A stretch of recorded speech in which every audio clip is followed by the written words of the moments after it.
हमने अपने previous lecture में स्टडी किया था कि जब एक बॉडी को हम फ्रीली डाउनवर्ड साइड में फॉल करते हैं तो उस टाइम पे किस तरह से उसकी पोटेंशियल एनर्जी काइनेटिक एनर्जी में कन्वर्ट हो जाती है। और इसी तरह किसी बॉडी को हम अपवर्ड डायरेक्शन में थ्रो करते हैं तो उस टाइम पे जो उसकी काइनेटिक एनर्जी है वो पोटेंशियल एनर्जी में कंजर्व हो गई। तो अभी वही कंजर्वेशन ऑफ मैकेनिकल एनर्जी हमें स्टडी करना है इन सिंपल पेंडुलम। अब सिंपल पेंडुलम का मीनिंग क्या होता है? सिंपली एक मेटालिक बोब, मेटालिक बोब मतलब कि मेटल की बनी हुई एक बॉल होती है और उसको हम धागे के साथ बांध देते हैं और उसको किसी भी स्पॉट से चाहे खुद पकड़कर ऐसे और उसको हम इधर से पकड़ेंगे और छोड़ देंगे, वो इस तरह से फिर रोटेट करने लग जाएगा। तो ये क्या होता है? हमारे पास सिंपल पेंडुलम होता है। अब जो ये पेंडुलम है हमने क्या किया, इसको ऐसे पकड़ा, ये मान लो ये मार्करी पेंडुलम है और ये इसकी पोजीशन है मीन पोजीशन। ये इसकी पोजीशन को हम क्या बोलते हैं? मीन या फिर इक्विलिब्रियम पोजीशन, मीन्स जहां पर वो अपनी कंफर्ट जोन में है, मीन्स जहां पर वो बिल्कुल रेस्ट में है। अब इसको हमने पकड़ा बोब को और ऐसे खींच दिया एच हाइट पर और फिर उसको छोड़ दिया तो ये ऐसे ऐसे करके रोटेट होती रहेगी। रोटेट की बजाय हम ये बोलेंगे टू एंड फ्रो मोशन करेगी, वाइब्रेट करेगी, ओसिलेट करेगी। एग्जैक्ट वर्ड होगा ओसिलेट करेगी। तो यहां पर हमने इस बोब को ऊपर उठाया, कितना ऊपर उठाया? एच हाइट पर। ये जो डिफरेंस है इनकी हाइट का कितना है? h। इसको हम थोड़ा सा छोटा कर लेते हैं।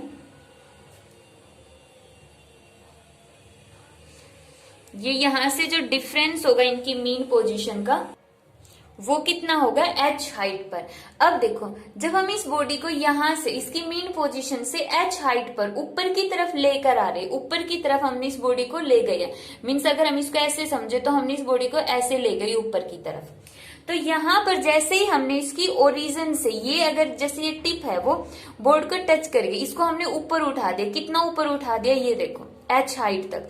तो ये जो हाइट है वो h हाइट है। तो अब जैसे ही हमने इसको ऊपर उठाया हुआ है तो इसमें कुछ हमने वर्क डन किया है। हमने इसको ऊपर उठाने में जो वर्क डन किया है वही वर्क डन इस बॉब के अंदर पोटेंशियल एनर्जी की टर्म में स्टोर हो जाएगा। और इस बॉब में पोटेंशियल एनर्जी कितनी बनेगी? जितना हमने वर्क डन किया है। वर्क डन कितना होगा? mg multiply by displacement. Displacement कितनी है? h। तो यहाँ पे जो हमने वर्क डन किया था वो था mgh और इसमें जो पोटेंशियल एनर्जी स्टोर होगी वो कितनी स्टोर हो गई? mgh। अब जैसे ही इसमें पोटेंशियल एनर्जी mgh स्टोर हुई, इसको हम छोड़ते ही ये क्या करेगा? टू एंड फ्रो ओसिलेट करेगा। अब ओसिलेट क्यों कर रहा है? जैसे ये यहां से गया, अब इधर जब हमने पकड़ा था तब तो ये रेस्ट में था, छोड़ते ये मोशन में आ गया। तो इसका मतलब इसकी पोटेंशियल एनर्जी है वो किसमें कन्वर्ट होना स्टार्ट हो गई? काइनेटिक एनर्जी में। और जो इसकी ये वाली पोजीशन है, पोजीशन O, एट O के ऊपर मान लेते हैं पोजीशन A है और ये ओसिलेट करता हुआ उस तरफ जाएगा, ये पोजीशन है B। ए पोजीशन पर तो उसमें पोटेंशियल एनर्जी थी mgh और काइनेटिक एनर्जी थी 0 क्योंकि वो रेस्ट में था, हमने उसको होल्ड करके रखा हुआ था।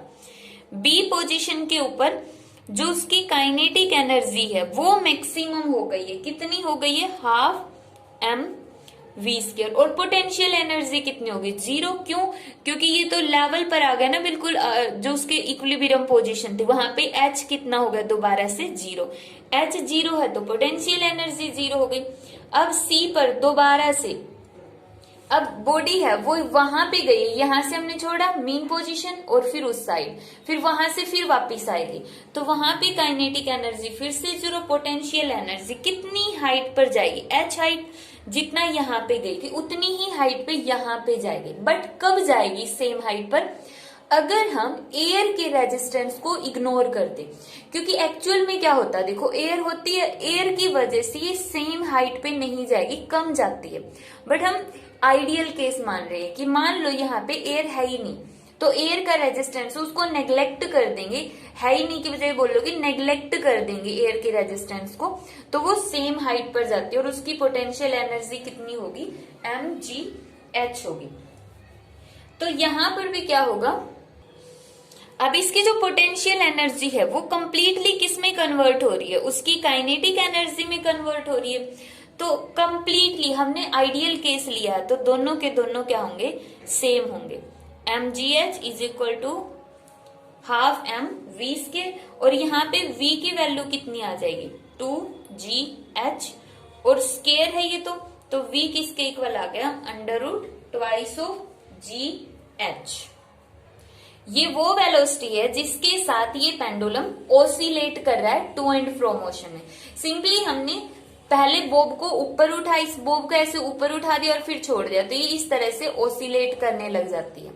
अब इसको अगर हमें ग्राफ में दिखाना हो तो ग्राफ में हम कैसे शो करेंगे, ये हमने एक्सिस ली, एक्स एक्सिस, ये हो गई वाई एक्सिस। अब वाई एक्सिस के ऊपर हम मान लेते हैं काइनेटिक एनर्जी। एनर्जी लगा लो, काइनेटिक है या पोटेंशियल कोई फर्क नहीं पड़ता, दोनों हो सकती है क्योंकि।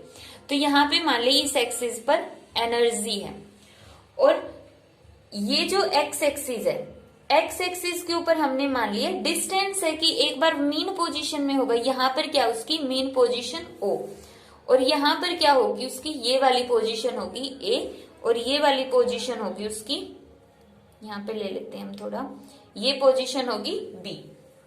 अब देखो इसमें ग्राफ प्लॉट करना है। सबसे पहले हम प्लॉट करते हैं काइनेटिक एनर्जी का ग्राफ। ए पोजीशन पर काइनेटिक एनर्जी कितनी थी 0, बी पोजीशन पर काइनेटिक एनर्जी हो गई मैक्सिमम, मान लो हाफ एम वी स्क्वायर को हम इतना शो करते हैं, और सी पर दोबारा से काइनेटिक एनर्जी कितनी हो गई 0, ए पर भी 0 थी, और बी सी, ये बी कहां से आ गया, सी नहीं है, हमारे पास है काइनेटिक एनर्जी मैक्सिमम, ये पोजीशन ओ है और ये पोजीशन बी है, इसको करेक्ट कर लेना, ठीक है। तो अब देखो ए पर हमारे पास काइनेटिक एनर्जी कितनी है 0, तो एक पॉइंट, ओ के ऊपर काइनेटिक एनर्जी है मैक्सिमम, ये हो गया ओ पॉइंट, और बी के ऊपर काइनेटिक एनर्जी फिर से 0। तो इसका जो ग्राफ आएगा वो बनेगा इस तरह से। अब ये ग्राफ डायरेक्ट ऐसे क्यों नहीं मिला, इसको हमने ऐसी शेप क्यों दी है, क्योंकि इसके बीच के पॉइंट्स पर जब हम एनर्जी कैलकुलेट करेंगे और तब ग्राफ प्लॉट करेंगे तो उसकी यही वाली शेप आती है। एक्चुअल में जब हम ग्राफ प्लॉट करते हैं तो यही शेप आएगी।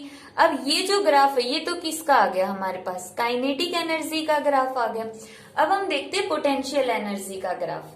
पोटेंशियल एनर्जी का ग्राफ प्लॉट करेंगे तो पोटेंशियल एनर्जी सबसे पहले ए पर देखो, मैक्सिमम में मैक्सिमम पोटेंशियल एनर्जी इतनी ही होगी जितनी काइनेटिक एनर्जी थी, तो यहाँ पर जो ओ की जितनी काइनेटिक एनर्जी थी वो ए पर किस में कन्वर्ट होगी, उसकी पोटेंशियल एनर्जी में। ए पर पोटेंशियल एनर्जी मैक्सिमम mgh, अभी हमने देखा था कि हाफ एम वी स्क्वायर किसके इक्वल है mgh में, क्योंकि आइडियल केस लिया है इसलिए जितना ये यहाँ पे हाफ एम वी स्क्वायर था उतनी ही यहाँ पे mgh होगी कंप्लीट पोटेंशियल एनर्जी। अब ओ पोजीशन पर पोटेंशियल एनर्जी 0, तो यहाँ पे पोटेंशियल एनर्जी क्या हो गई 0, और काइनेटिक एनर्जी यहाँ पे मैक्सिमम। अब बी पोजीशन पर पोटेंशियल एनर्जी फिर से क्या हो गई मैक्सिमम, तो इसका ग्राफ आ जाएगा इस तरह से हम इसका ग्राफ प्लॉट कर देंगे।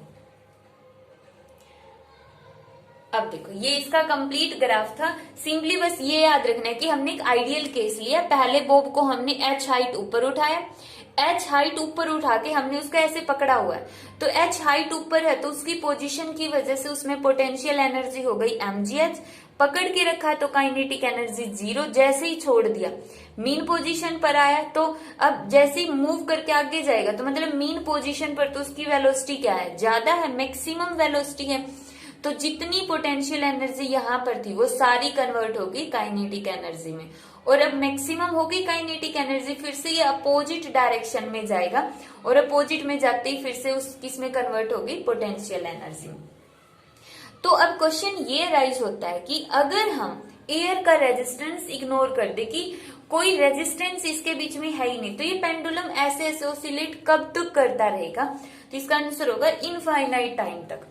अगर कोई इसको रोक ही नहीं रहा तो एनर्जी जाएगी कहां पर, एक बार काइनेटिक में, फिर से पोटेंशियल में, फिर से उसकी काइनेटिक में, फिर से पोटेंशियल में, ऐसे ओसिलेट करती रहेगी एनर्जी पे। बट आइडियल होता है, एक्चुअल में नहीं होता है। यहां पर भी जो सिंपल पेंडुलम है वो इनफाइनाइट टाइम तक रोटेट नहीं करता है, कुछ टाइम बाद वो रेस्ट में आ जाता है।